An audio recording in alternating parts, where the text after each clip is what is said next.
Hey guys, you made it. Welcome aboard.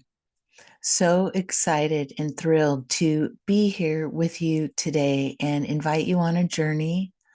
I am going to start sharing my stories and experiences that I remember clearly in the stars, in different star systems. And I'm really looking and addressing my grandkids. This is going to be kind of like story time. Grandma's telling stories. And so, first of all, I want to share with you why I chose to come here today and share because there is a very profound alignment happening in the stars in our solar system, and it's personally special because I want to share with you from a galactic astrology lens, if you will, why this is so profound. So, this is Grandma's, and I'm talking to my grandbabies. So, this is Grandma's natal chart. This is a big old chart telling me all about the stars, where they were when I was born and where they are now. In the center, this is my natal chart. And all of these little symbols, these are all planets, and the numbers tell exactly where those planets were in the sky. So, the center is when I was born. And along the outside is showing me where the planets are today. And guess what? Today, Jupiter is lining up with the star system Sirius. And at the time that I made this chart, it was transiting my sun, which also was conjunct with Sirius when I was born. So it's just a very synergistic day for Grams. And yeah, let me show you what that looks like. So I want to stand up here and show you. So if you're out on a mountain, maybe sleeping on a trampoline under the stars, this is what you're going to see. This is how you find Sirius. So first, you're going to look for Orion's belt, and Orion's belt has three stars. And Orion is the name of a hunter. And so Orion is a hunter in the sky. And this is his belt. As soon as you find those three stars, anybody in Humble is going to know because those stars are always there. And you look straight down, the most beautiful, brightest star, and it's always twinkling, just twinkly, twinkly, twinkle. And you're going to see Sirius. Now, another reason why this is so special today is because if I were just, this is what I was pointing out in my charts. If we take a look at Grandma's heart and draw a straight line up to Sirius, it's going to go through Jupiter and something really special right here. This is Three Eye Atlas. This is a visitor from outside of our solar system, and it's been visiting our solar system since last July. It is, some people are calling it a comet. Some people are calling it a spaceship. Some people are calling it alive, and it's a plasma being. There's so many stories revolving around this beautiful three-eye atlas. So because everything is making a line, oh, where am I at? Because everything's making a line from Grandma's heart all the way up to Sirius, I wanted to share a story with you. See, Jupiter is a very beautiful, expansive, joyous planet. And so it's just filling me up with the desire to share with you my experiences in the stars.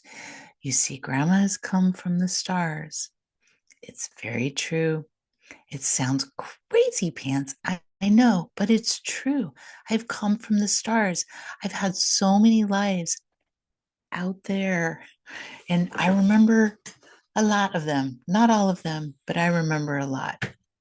So I don't know if I mentioned, but one of the reasons why Sirius is so twinkly in the sky, it's like it's winking at you all the time. It's because it's a trinary star system.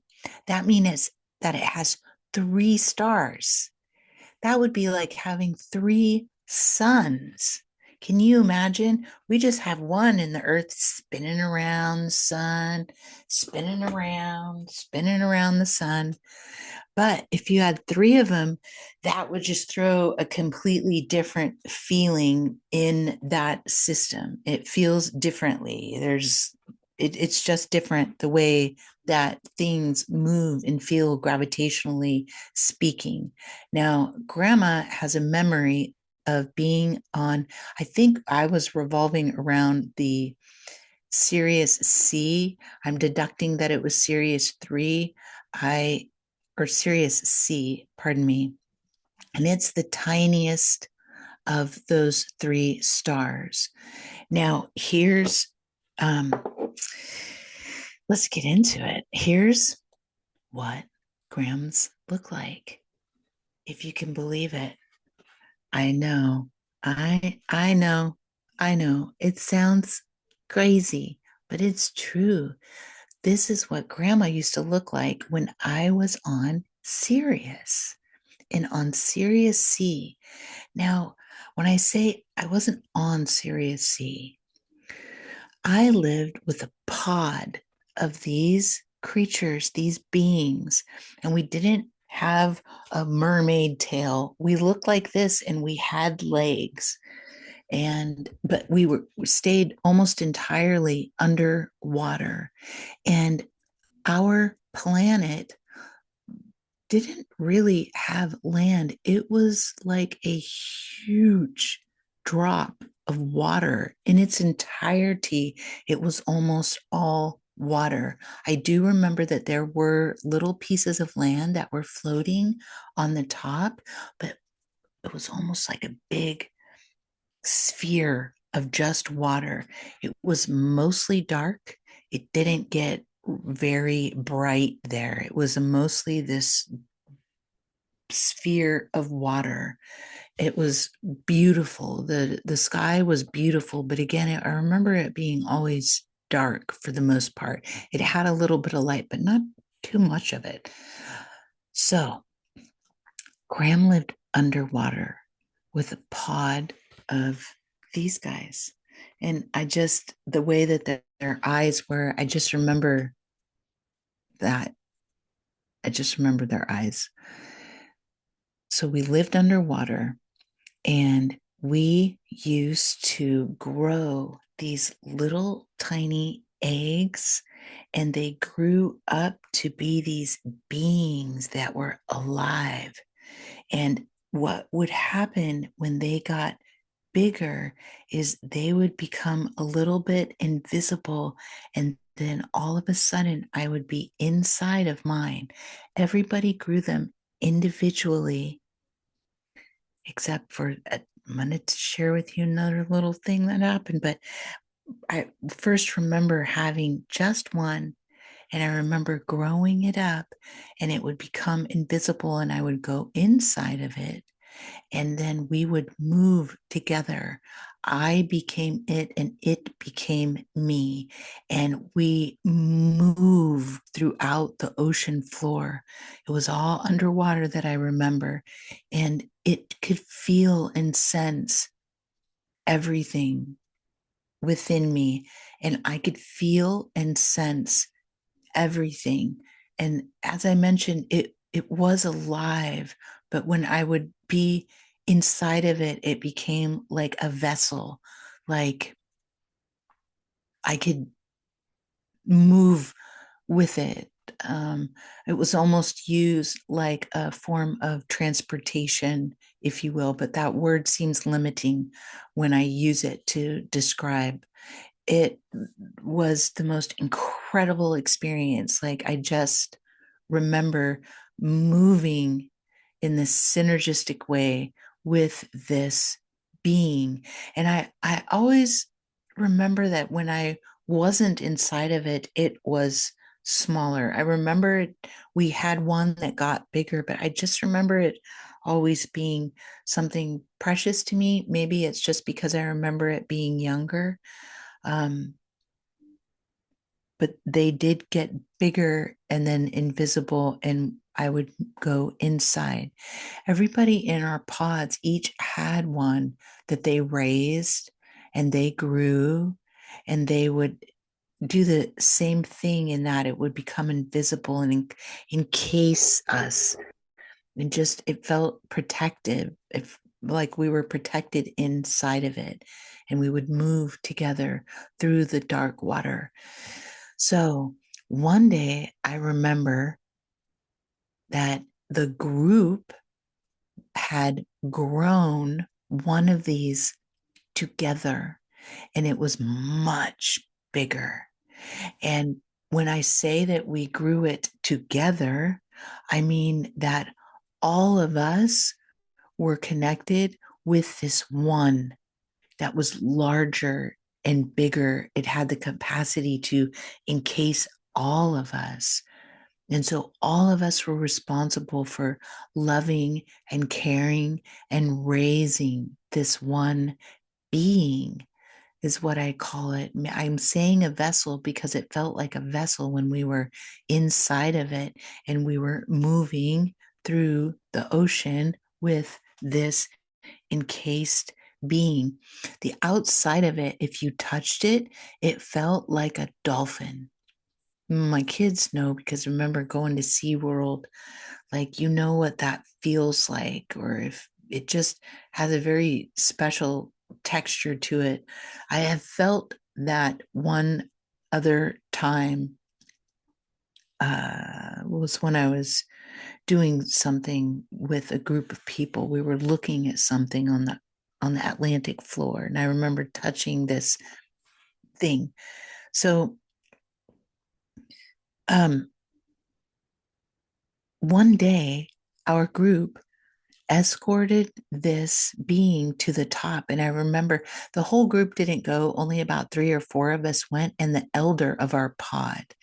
And we were escorting this being, this entity, this vessel to the top of the water. And it was one of the first times I would come up. I could breathe on top of the water, but I didn't get up there very much. Wasn't, but I remember being so excited. We were like going to the top of the ocean and we were taking this thing up, and it was so exciting. And everybody was filled with joy, the four of us that were going up. And I remember the elder taking this being that grandma grew with a group, her pod of sea creatures. We were like a posse of sea creatures in the water growing stuff. And so when we got to the top, the elder took the vessel to this one little floating shard of land. The land there wasn't like a mountain poking out of the ocean, not like an island here on Earth. This was literally a piece of land that was floating on the sphere of water, the water planet I was on, but there was almost no Earth. There was almost no land. It was entirely water in its entirety. And so when we got to the top, the elder took this. There were four beings that were standing on the floating land. I don't remember if they were humans or humanoid.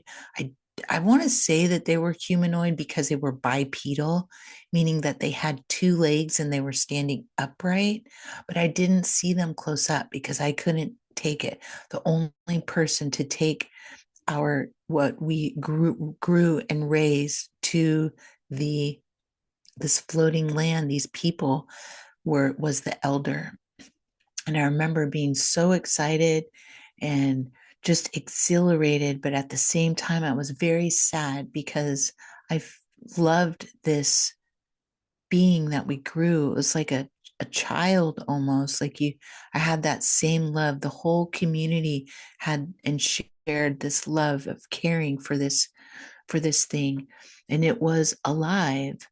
And I believe that we grew it knowing that not everybody knew. I didn't really know until we got to the surface and the elder took the vessel to the shore or to the land where those four beings were waiting to pick it up.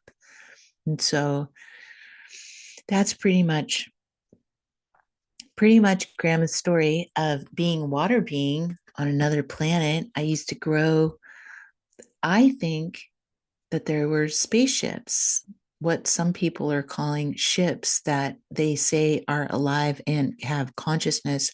It's my belief that this particular community in this particular area and region and water planet specifically grew things like that. And now I know that when we took it to the surface, that it was we had grown it for a larger group of people to operate and use it in the same way that we did. So I just wanted to share that with you. That's one life and one memory and one experience that I remember, one of many. I will be sharing more with you, my littles. I super love you. And I just want to let you know that if you are watching this and you are interested in having me look at your star charts and see what fixed stars lie in your natal chart, it could show clues of where you have been before incarnating on Earth. There's 66 fixed stars in the charts that we look at: Alpha Centauri, Pleiades, Virgo, Spica, Capella. There's a lot of stars out there. Um, if you're interested, please contact me. My website is ourgalacticstory.com. And if you would like to see what my reading looks like, I have just been on Ursula's podcast and YouTube channel called The Ascension Playground. I was so excited to spend time with Ursula. She's one of the most beautiful women, just incredible, gorgeous, artistic being. And she has the most incredible alignments with the super galactic center and the Shapley attractor. I not only look at fixed stars, but I also look at cosmic access points, also known as super cosmic points, basically black holes in the universe. And when you have these showing up in your chart, it's a big deal. And it kind of gives clues to your soul's evolutionary journey, both through the cosmos and here on Earth. And it can really, really be of assistance when you're navigating this awakening process and this growth, this soul growth. There's so many beautiful souls on the planet right now that have come in at this very moment and time in order to help assist and lift up and make humans feel good, learn how to feel good in our own human body, learn who we are as multidimensional beings. You, as a soul, have so many facets to you. You're incredible, you're gorgeous, and you came here for this moment right here, right now. I would love to look at your charts. Again, my website is ourgalacticstory.com.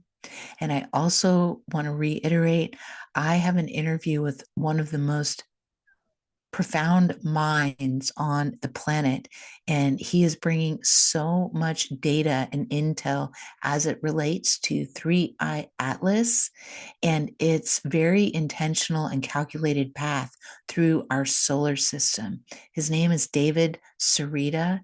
Please look for that interview Friday or Saturday. This man is wow, just wow. I mean, such a blessing to have him here. And so much information and data. He puts a lot of puzzle pieces together that are biblical in nature, that are just precisely calculated. And I can't wait to share with you his wisdom and his data. I super love you. I send you the biggest hug, and I can't wait to share with you the next time I tell one of Grandma's stories. Have a beautiful day. I love you.